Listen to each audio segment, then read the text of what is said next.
All right, we got another day of Faction Wars. Got to go in here and claim my 3v3 keys. Every single day when I start this video, I start it and then realize I haven't done my 5 3v3 matches, and then I have to go do those and cancel the recording and then start it again. It doesn't take very long, but I don't know why I haven't learned yet. Either way, we have Shadowkin as well as Orcs today. Shadowkin's going to be far easier, I do believe, than Orcs. Let's start with Orcs first, since most of you are probably going to struggle with this over Shadowkin. So at first we have manipulate skill cooldowns 10 plus times. Now there's a few things we can do here. Let's see, we have Warlord, obviously a very, very powerful answer there. But if we wanted to use other champions, manipulate skill cooldowns, increase, decrease skill cooldown. Well, we have this rare champion who has a small chance to do it. Where does he actually do it though? Not there, not there. Decrease the cooldown up to shreds every time this champion's HP drops below 50%. Okay, that could be decent potentially. King Garog has a each critical hit has a 50% chance to decrease the cooldown of Gore Maker by 1 turn. All right, so we have at least one ability to do there that could decrease skill cooldowns. And then, of course, if we want to go to negative effects, increase skill cooldowns, we have Garrel, if you have the mythical, or Warlord, who's going to be just the best option here. But remember, sets are one of the most important things here, and they can once again play to your advantage. We have Merciless 4-piece, and that is going to have a chance of reducing the skills cooldown by 1 turn whenever dealing damage. And then we have a Impulse 2-piece, which has a chance to reduce a random skill cooldown by 1 turn. And then we have a Reflex set. So all of these sets have chances to reduce a random skill cooldown. So if you don't have a Warlord, or for the Shadowkin stage, you don't have a Yumiko, well, just bring some sets and you're going to get through it. It's not going to be very fast. Make sure you're using skills that actually go on cooldown. It's not going to be very fast, but you're going to be able to get through it. This is going to be pretty simple, pretty smooth, I hope. Garrel, I think I'm just going to swap her form in just a moment. Let's see. We got 6. All right, so we're just going to cycle Warlord through and just continue our way. But the set stuff is not going to be easy because you're going to need silver. But right now we have free gear removal going on for a little bit longer, I believe. Not for sure how much longer, but times like these, if you have free gear removal, if you have tokens or whatever, is a great time to use those things. Just use it, swap your gear around, and you should be good to go. So now she's going to be joining in attacks. A little bit RNG there. She shouldn't one-shot this next wave. I sure hope not. I guess we're going to see, though, right? There's a very small chance, but you know, I like living on the edge. Let's see. Okay, good. She didn't. And then we're good to go there. Boom. Because she can start doing a bunch of multi-hits, she could jump in here and just one-shot the wave, and I would not have been able to get my 3-star condition done. But we got it. We're good to go, and we're moving on to the next one. Place 10 HP burn debuffs. That is the easiest mission. You have Artak, of course. You have, I think, Old Hermit Yorg, I think, has some HP burns. Basically, Artak is just the way to go here. If you have him, you have this mission done. It's basically no problem. We have 4 out of 10 placed there. Maybe I shouldn't have switched her forms just yet because she gets a little bit too excited sometimes, a little bit carried away. All right, Garrel, pump the brakes. Let's go ahead and restart this because I ain't trying to have a 2 stars completion here. As far as HP burn champions, we'll have to check on the other ones, but we placed their 4 HP burns there. We could throw in another HP burner right now, give it a shot, but he should have a relatively easy time getting back to his HP burn stuff. Yeah, one more turn and we're good to go. I was wondering if she was going to auto switch forms or not. She did not, thankfully. We'll go ahead and take one more out. Why not? One more HP burn. We have 5 now. Just spam some A1s. Typical Faction War stuff here. Just the A1 spam to cycle stuff around. Provokes. Yeah. Eventually, they'll maybe make an HP burn set. I'm surprised they don't because it's like one of the only things you have to have a champion for right now in Faction Wars. Everything else you can basically just do from sets, more or less. Now, this is going to take a little while to actually kill this Eric's, I'm sure. I don't have anybody really built for damage here. 60, was that 60-something thousand damage and still didn't even like touch her as far as damage being dealt? Wow. All right. Eric's. Just go ahead and die. Weak hit, beautiful stuff. I love it. The invincible Eric's. Brimstone, which is probably never going to go off because she's not going to get a turn. What is she? Why is she healing hits? Apparently she does. All right. So 9. So basically now we're looking pretty good. We can turn on auto. Get to the next wave. We'll be okay. Get some provoke on everybody. Big hit. Work them down pretty quick.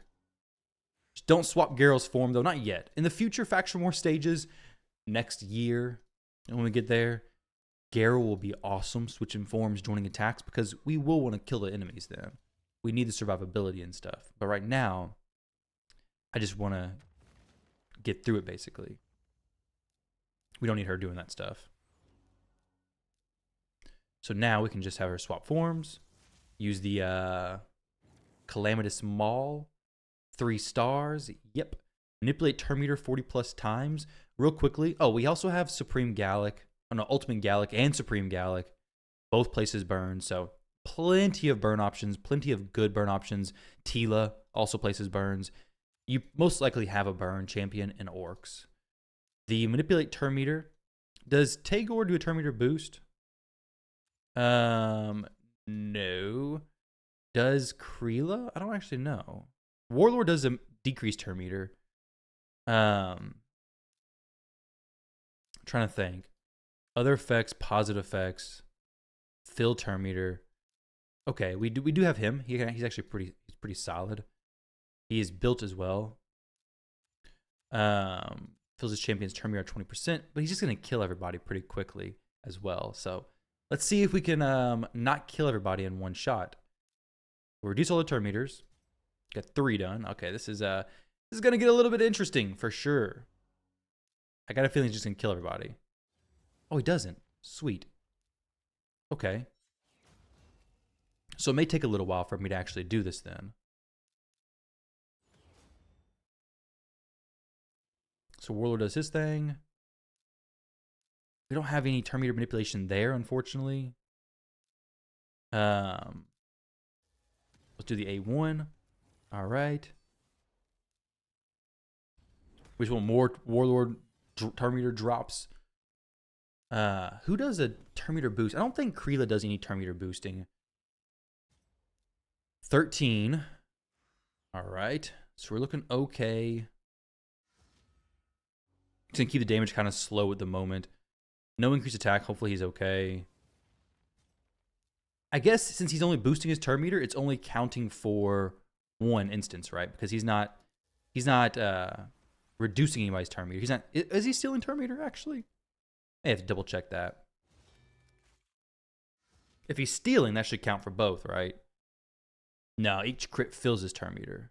This steals the target's turn meter. So now we're at 26. So we're going to be able to get through this fine. It's going to be mostly Warlord doing the work, though. The turn meter decrease there. Because now we're at 30, yeah. So his A2 is not as effective as I was hoping it was going to be. There is other champions who can do it. But this is going to be something you probably have to just sit on the waves for a little while. You could, once again, go for the Evil Eye on an AoE champion, on an Artak, for example. Just use that A1 AoE skill. And now all of a sudden, he's going to be reducing the turn meter of everybody one time. It's going to be 5 champions. So it'll help you progress in that a little bit. It's a mastery to help. Let's see. 40 out of 40. Good job. All right. And then we have Garrel going here. We'll just switch your forms, of course, right? And then just turn on auto, and we're good to go. Let me know how this was for you guys today. Orcs and Sylvan Watchers. How did that play out for you all? Sylvan Watcher was definitely one of my easier ones. I think, no, it was Shadowkin, sorry. Not Orcs and Sylvan. Orcs and Shadowkin. We're coming up close on some boss fights, though. I'm looking forward to those. Let's make sure everything's good. Everybody's alive. Here she goes. Boom. Garrel's a beast. Like, I've done some work with her and some other people's accounts, and I actually used her in Fire Knight for someone's account. It's really cool.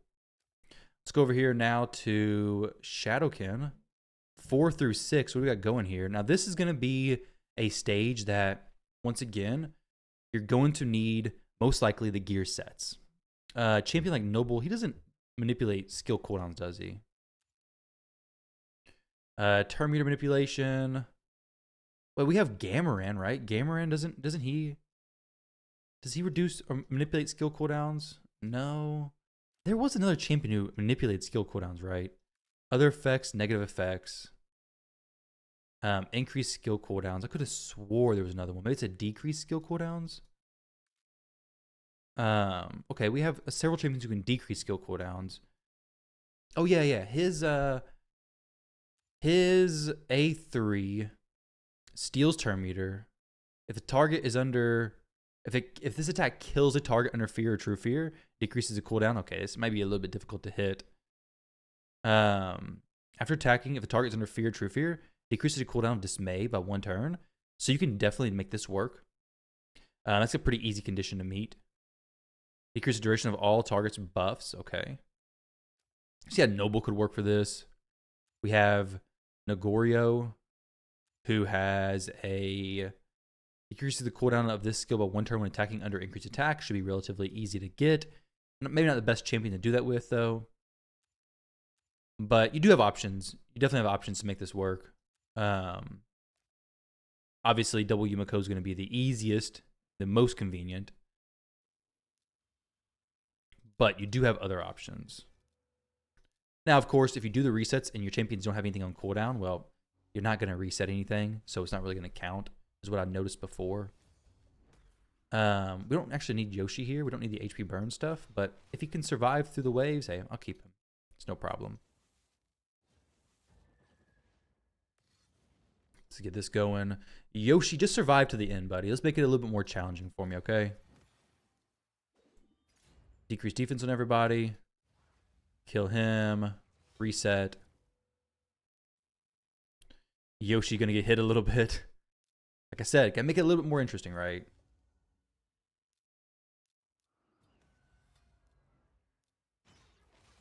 All right. And then this one should be good. 10 out of 10. GG's.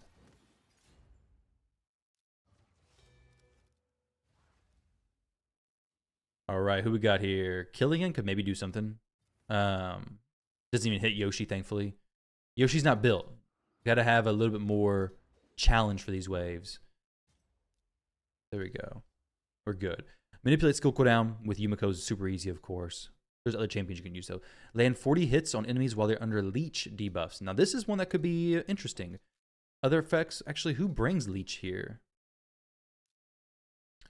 Okay, we're limited. Very limited. But there's a champion who I am a fan of, and that is Noble. And Noble may actually be the answer for this. He's not built here. I may have to get his masteries done as well. But we have a chance of placing Leech when doing Fear and True Fear. So let's go ahead and get his masteries done. Because while a lot of people hate on this champ, they say he's just ninja food, I actually like him. Now, it doesn't reflect in the lack of having him built over here, but I do like him. I do think he's actually a pretty cool champion for control.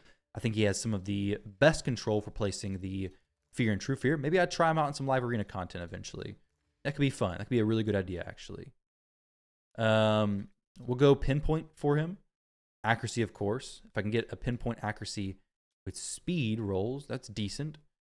The pinpoint dungeon coming back very soon, by the way. Okay, we'll do this one. Give him a little bit more speed. He's deserving, right? HP is good for him. Crit damage, don't need that. We just want something with some accuracy rolls, ideally. Attack, he can take it. Let's give him some HP instead. Give him some HP stuff. Get him that 4-piece at least to pinpoint.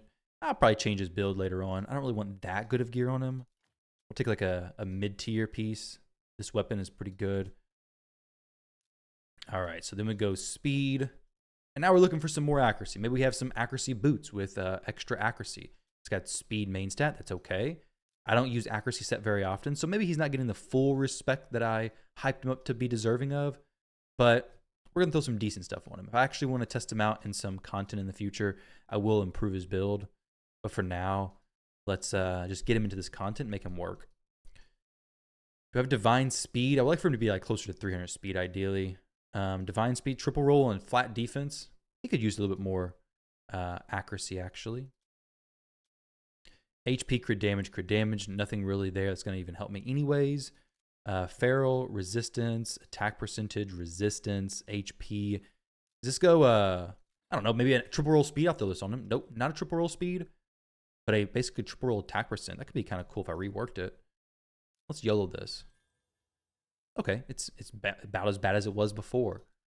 Don't need that. It's a little quick spur of the moment there decision to do some rework action. We'll do something kind of like middle of the road. This is pretty good. There we go. 555. He's looking solid enough. For this, I don't know what blessing we're going to use right now, so it doesn't really matter. We'll just leave it like this.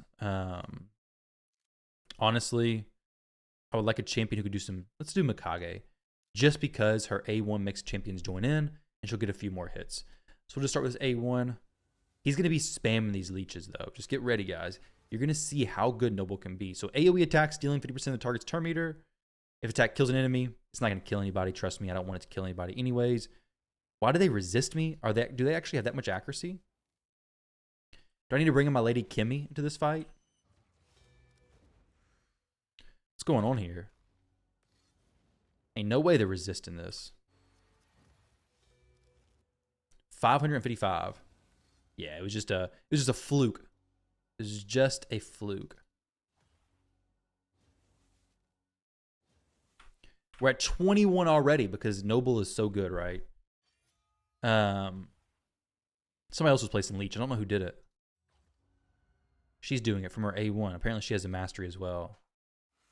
Fear, true fear. Yep, take it. I'll decrease my skills cooldown a little bit there. With Noble, the noble one. See, guys, if you fed him, you're regretting it now, right? Ninja food? Psh, I know ninja food. All right, we're getting a little bit carried away here. I think we're just going to do the old swap. Granted, Mikage could also work with the stuns and everything. No problem, really. Let's go ahead and just drop this Necmo a little bit. And now start the control fiasco. Now, they do need to be very low turn meter for him to do the fear and stuff. But it's okay. I get bothered by the details, right? Put on the champion with a fear. These are irrelevant details. Mikage's placing some leeches out there too. So maybe he's not as crazy for this as I was hyping him up to be. He also is going to have to be fast to do this, right? Because typically against waves that don't have as much speed as these waves have, he's fine. These have actually quite a bit of speed because they're cycling through his stuff pretty quickly. So like if he would need to be like 300 or 400 speed so that whenever he decreases their turn meter, they actually have 0 because I think they need to be empty for him to be placed in the fear, right? Stealing turn meter if the attack kills an enemy. Wait, no, he just... Okay, yeah. Whenever enemy's turn meter is reduced by any champion, it has a 20% chance of placing fear. Oh, okay. When it's reduced by any champion. So it doesn't have to be a fully reduced. I was wondering. I kind of forgot. That's cool, though. We're good to go. So it's just whenever it's reduced. So Mikage's doing it. Everybody's doing it. Everybody has a chance of placing the fear and the leech. So it works out well. I forgot about the passive. Forgot how the passive worked exactly. And there we go. On to the next one. Manipulate turn meter 40 plus times. Yo, Noble's here again, baby. He's here again. Let's see this. 5 turns. Manipulation. Let's do some more manipulation here, Noble. Let's see it, buddy. We can also go Mikage swap forms, and she can manipulate it as well. It's A2. Do a good chunk of manipulation. Some more manipulation. 21 out of 40. I mean, we're already done with this stuff. Reduce the skill cooldown.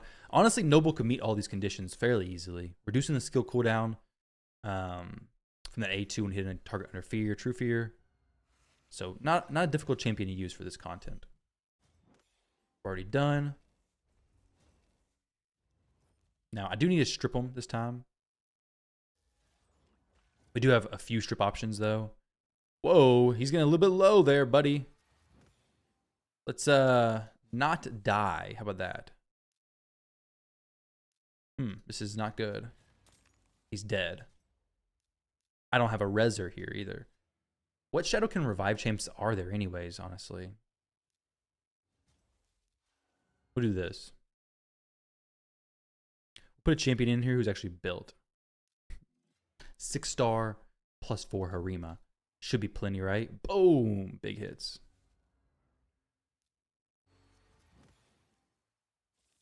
Steal some turn meter. Reduce skill cooldown. Harima swipes. Thought it would kill everybody, honestly. It has too high of hopes for her.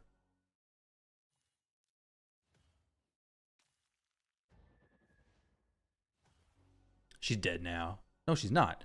Yo, Harima, are you even built? What's going on here? Okay, 69,000 that one hit. 117,000 that AoE swipe. They just have good HP, I guess.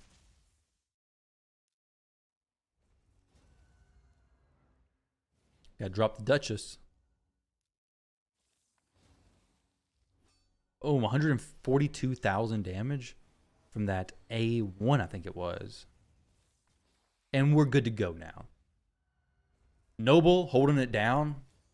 Maybe needs a little bit more survivability to do especially well, but he's a little... Oh, wait, he's level 20. What in the world? Why is he level 20? He is 6-star, though. Yeah. 3, 4, 5, 6. Okay, level 20. No wonder he was dying so easy. What in the world? I was thinking he was just level 60 and just not surviving very well. +3. There we go. 3 stars, and we're done. Finished. All right. So I don't think I have anything to craft today. I think that's just all the video. I think it's all, guys. I think it's the wrap. Yep. We have 80 of these. So maybe tomorrow or the next day we can actually come in here and craft some more stuff. But when is the boss stage coming up? When is our first boss? Okay, here. Nope. No boss there. We have here. No boss. No nothing. No boss, nothing. Just fresh rooms and then this room. And then after that, okay, I guess actually this one would be the first boss stage. 2 days. Yeah, 18 in 2 days. Yeah, so Demon Spawn should be the first boss stage, which is pretty cool. Maybe it overlaps with something else because this is the only one shown for 2 days. So I guess Orcs or Shadowkin will be after that. Either way, guys, thank you very much for watching. Hopefully you enjoyed that video. Let me know how you're finding Faction Wars. Let me know which room is the most difficult for you. So far, it seems to be Orcs. Not Orcs. Ogre Tribe. Ogre Tribe seems to be the most difficult for most players. For Shadowkin, I'm going blank. What are some good res options? Do they even have any? Other effects, positive, revive. We do have one. I guess we just don't need a res champ. We just don't need to be revived. Just stay alive and you don't need to revive, right? Revives an ally, also places increased defense. Okay, cool. So we do have a revive option, but if we use it or not, who knows? Either way, thank you guys for watching. I appreciate it. Best of luck in your push, and I'll catch you all in the next one.